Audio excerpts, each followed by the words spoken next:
एक जंगल में बहुत ही पुराना बरगद का पेड़ था। उस पेड़ पर घोंसला बनाकर एक कौवा और कौवी का जोड़ा रहता था।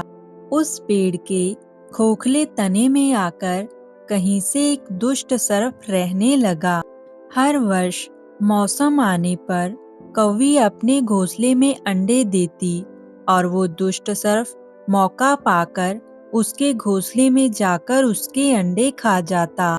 एक बार कौवा और कौवी शीघ्र ही अपने घर को भोजन पाकर लौट रहे थे। उन्होंने उस दुष्ट सर्प को अपने घोंसले के पास जाकर अंडे खाते हुए देखा। वो सर्प कौवे और कौवी के अंडे खाकर अपने बिल में जाकर छुप गया। कौवी ये सब देखकर रोने लगी। कौवा उसको समझाते हुए बोला, नहीं प्रिय, रो मत, तुम हिम्मत रखो। अब हमें शत्रु का पता चल गया है और हम इसे छुटकारा पाने की तरकीब भी ढूंढ लेंगे। कौवे ने पहले तो काफी सोचा विचारा, फिर उसके बाद पेड़ की सबसे ऊपर वाली टहनी पर जाकर अपना घोंसला बनाया और वहां पर जाकर रहने लगे। और कौवे ने कौवी से कहा, प्रिय, यहाँ पर हमारे बच्चे बिल्कुल सुरक्षित रहेंगे।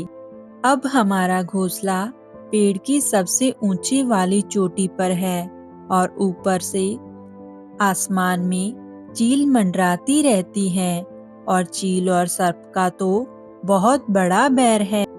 वो दुष्ट सर्प यहाँ तक आने का साहस नहीं कर पाएगा। कौवे की बात मानकर कौवी ने अब नए घोंसले में अंडे दिए। अब वो अंडे सुरक्षित रहे और कुछ ही दिनों में उन अंडों में से बच्चे भी निकल गए। उधर वो सर्प कौवा और कौवी का घोंसला खाली देखकर ये सोचने लगा कि शायद वो कौवा और कौवी मेरे डर से यहाँ से चले गए हैं। पर वो सर्प कुछ दिनों तक उनकी टो लेता रहा और वो ये देखता रहा कि वो कौवा और कौवी उसी पेड़ से उड़ते हैं और लौटते भी वहीं पर हैं। उसे ये समझने में देर नहीं लगी कि उन दोनों ने अपना नया घोंसला उसी पेड़ के ऊपर बना रखा है। एक दिन सर्प अपनी बिल से निकला और उसने कौवे और कौवी का नया घोंसला खोज लिया। उस घोंसले में कौवी के 3 बच्चे थे। वो दुष्ट सर्प उन 3 बच्चों को एक एक कर निगल गया और उनको खाकर वापस अपने बिल में जाकर छिप गया और डकारे लेने लगा। उधर कौवा और कौवी जब दाना चुगकर अपने घोंसले पर वापस आए तो घोंसले में अपने बच्चों को ना पाकर वो सन्न रह गए। घोंसले में हुई तोड़फोड़ और बिखरे हुए उनके बच्चों के पंखों से उन्होंने अंदाजा लगा लिया कि दुष्ट सर्प ने उनके बच्चों को खा लिया है। अब कौवी की छाती तो दुख से फटने लगी। कौवी बिलक बिलक कर रोने लगी। हर वर्ष ये दुष्ट सांप मेरे बच्चों को खा जाता है। और वो कौवे से कहने लगी, क्या हर वर्ष मेरे बच्चे ही सर्प का भोजन बनते रहेंगे? कौवा बोला, नहीं प्रिय, ये माना कि हमारे सामने विकट समस्या है, पर यहाँ से भागना भी उसका हल नहीं है। कष्ट के समय ही मित्र काम आते हैं। हमें अब लोमड़ी मित्र से सलाह लेनी चाहिए। दोनों तुरंत ही लोमड़ी के पास गए। लोमड़ी ने अपने मित्रों की दुख भरी कहानी सुनी। उसने कौवे तथा कौवी के आंसू पोंछे और थोड़ी देर सोचने के बाद कहा, मित्रों, तुम्हें वह पेड़ छोड़कर जाने की जरूरत नहीं है। मेरे दिमाग में एक तरकीब आई है जिससे उस दुष्ट सर्प से छुटकारा पाया जा सकता है। लोमड़ी ने अब अपने चतुर दिमाग में आई हुई तरकीब बताई। लोमड़ी की तरकीब सुनकर कौवा और कौवी खुशी के मारे उछल पड़े। उन्होंने लोमड़ी को धन्यवाद दिया और अपने घर को लौट आए। अगले ही दिन योजना अमल में लानी थी। उसी वन में एक बहुत बड़ा सरोवर था। उसमें कमल और नरसिंह के फूल खिले रहते थे। हर मंगलवार को उस प्रदेश की राजकुमारी अपनी सहेलियों के साथ नदी में स्नान करने आया करती थी। उसके साथ उसके अंगरक्षक तथा सैनिक भी आते थे। इस बार राजकुमारी आई और वो स्नान करने के लिए अपनी सहेलियों के साथ उस सरोवर में उतरी। अपने कपड़े और कुछ गहने सरोवर के किनारे उतार कर रख दिए। योजना के अनुसार वहां पर कौवा उड़ता हुआ आया।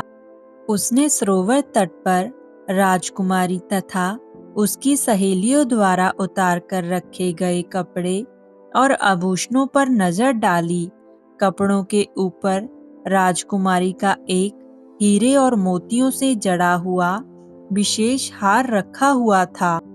कौवे ने अब राजकुमारी तथा उनकी सहेलियों का ध्यान अपनी तरफ आकर्षित करने के लिए अब काऊ काऊ का शोर मचाया। जब सबकी नजर उसकी ओर घूमी तो कौवा राजकुमारी का हार उठाकर अपनी चोंच में लेकर वहां से उड़ गया। कौवे को देखकर अब उसकी सभी सहेलियां चीखी, देखो देखो, वो कौवा राजकुमारी का हार लेकर जा रहा है। सहेलियों की आवाज सुनी और सैनिकों ने देखा कि सचमुच एक कौवा हार लेकर धीरे धीरे उड़ता जा रहा था। सैनिक उसी दिशा में दौड़ने लगे। कौवा सैनिकों को अपने पीछे लगाकर धीरे धीरे उड़ता हुआ उसी पेड़ की ओर ले आया। जब सैनिक कुछ ही दूर रह गए तो कौवे ने राजकुमारी का हार इस प्रकार गिराया कि वो हार जाकर सीधा उस दुष्ट सर्प की बिल में गिरे और कौवे की तरकीब अब काम कर गई। वो हार सीधा जाकर सर्प की बिल में गिरा। अब सैनिक दौड़कर सांप के बिल के पास पहुंचे। उनमें से एक सैनिक उस बिल में झांका। उसने वहां पर रानी का हार और उसके पास ही एक काले सर्प को कुंडली मारे बैठे हुए देखा। वह चिल्लाया और पीछे हट गया और कहने लगा कि अंदर एक नाग है। फिर दूसरा सैनिक कहने लगा, हमें इस सांप को मारना ही पड़ेगा क्योंकि रानी का हार बहुत कीमती है। हमें रानी का हार यहाँ से ले जाना ही पड़ेगा, नहीं तो हमें सजा मिल सकती है। उनमें से एक सिपाही ने अपना भाला सांप की बिल में मारा। सर्प अब घायल हो गया और फुकारे मारता हुआ बिल से बाहर निकला। जैसे ही वो बाहर आया, सैनिकों ने उस पर और भाले मारे और भाले मारते मारते अब वो सर्प मर गया। अब सैनिकों ने अपनी रानी का हार उठाया और वहां से चले गए। अब कौवा और कौवी सर्प के मरने से बहुत खुश हुए और वो खुशी खुशी अपने घोंसले में रहने लगे। फिर से उन्होंने 3 अंडे दिए और उनमें से 3 बच्चे निकले और वो अपने बच्चों के साथ खुशी खुशी उस पेड़ पर रहने लगे। इस कहानी से हमें ये शिक्षा मिलती है कि सूझबूझ का उपयोग कर हम बड़ी से बड़ी ताकत और बड़े से बड़े दुश्मन को हरा सकते हैं। बुद्धि का प्रयोग करके हर संकट का हल निकाला जा सकता है।